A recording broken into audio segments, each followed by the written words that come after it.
Hello दोस्तों, हम आप लोगों के साथ आ चुके हैं क्लास 10th का रसायन शास्त्र बुक लेकर के आ गए हैं, जिसका पहला चैप्टर का नाम है रासायनिक अभिक्रिया एवं समीकरण। इस बीच में हमने इसलिए नहीं लिखे हैं क्योंकि इस बीच में आपको लाइट का फॉक्सिंग दिखाई देता होगा, इसीलिए इस बीच में हम नहीं लिखे, थोड़ा हट आके लिख दिए। तो चैप्टर का नाम क्या है? रासायनिक अभिक्रिया एवं समीकरण, जिसको इंग्लिश में क्या कहेंगे? Chemical reaction and equations. क्या कहेंगे? एक बार फिर से रिपीट कर रहे हैं, सुनिएगा। Chemical reaction and equations. तो देखिए, इस चैप्टर को पढ़ने के लिए कुछ मुख्य बातें को जानना जरूरी होता है, जिसे अगर आप नहीं जानेंगे तो आगे समझने में परेशानियां होगी। इसीलिए हम पहले जानेंगे भौतिक परिवर्तन। क्या जानेंगे? भौतिक परिवर्तन। तो भौतिक परिवर्तन को जानने के लिए हम इसको कुछ डिफिनेशन से लिखे हैं। जैसे इसको अगर बात करें तो भौतिक परिवर्तन को इंग्लिश में कहेंगे फिजिकल चेंजेस। क्या कहेंगे? एक बार फिर से सुनिएगा, फिजिकल चेंजेस। क्या कहेंगे? Physical changes. तो इसको हम अगर परिभाषित करना चाहे तो कैसे करेंगे? देखिए यहाँ लिखे हैं, सुनिएगा। वह परिवर्तन जिसमें पदार्थों के, क्या कहेंगे? वह परिवर्तन जिसमें पदार्थ के भौतिक गुणों, तो भौतिक गुण जैसे आकार और अवस्था।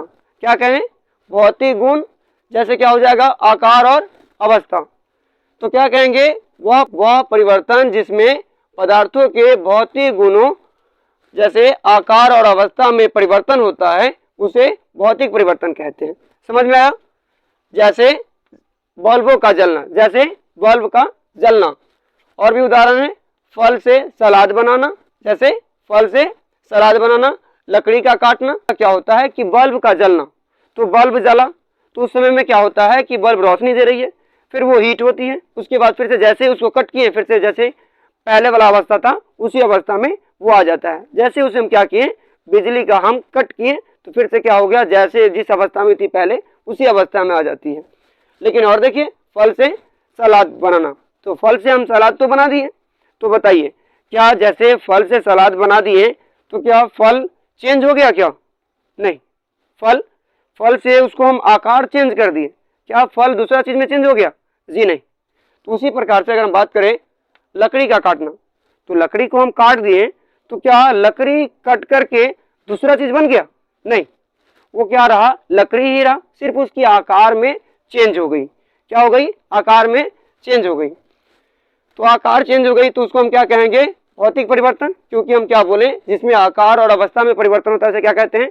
भौतिक परिवर्तन। तो क्या हुई, यहाँ आकार में परिवर्तन हुआ, इसीलिए क्या कहेंगे हम? भौतिक परिवर्तन।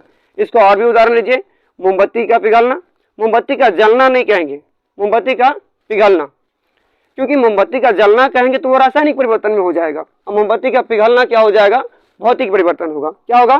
भौतिक परिवर्तन। देखिए, जैसे अगर मोमबत्ती में हम आग लगाते हैं तो वो जलने लगता है, लेकिन उसको अगर हम पिघलाते हैं तो क्या होता है कि पहले ठोस अवस्था में होती है, उसके बाद जब पिघल रहा होता है तो द्रव्य अवस्था में आ जाती है। द्रव अवस्था से फिर क्या होती है, जैसे ठंडा होती है फिर से ठोस अवस्था में आ जाती है, तो फिर से जैसे थी वैसे का वैसे आ जाता है, यानी कि जैसे पहले अवस्था में था उसी अवस्था में फिर से आ जाता है। इसीलिए उसको हम क्या कह सकते हैं? भौतिक परिवर्तन।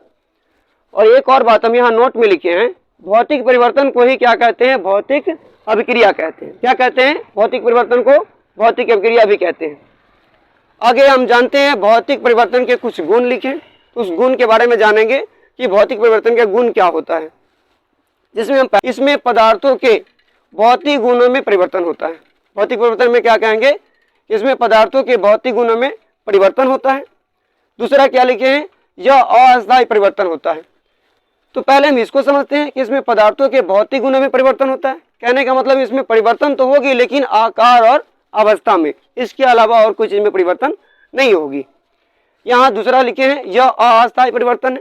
जैसे अभी हम आपको बोले कि मोमबत्ती को पिघलाते हैं, जैसे मोम को अगर हम पिघलाएं तो मोम को पिघलाने के बाद क्या होता है, फिर से वो जैसे ठोस थी तो ठोस में क्या हो जाता है, फिर उसके बाद द्रव में, द्रव से फिर क्या होता है? ठोस में, ठंडा होने के बाद ये ठोस में आ जाता है, यानी कि कुछ देर तक दूसरे अवस्था में रहा, फिर से क्या होती है? उसी अवस्था में आ जाती है। तो इसीलिए उसको हम क्या कहेंगे?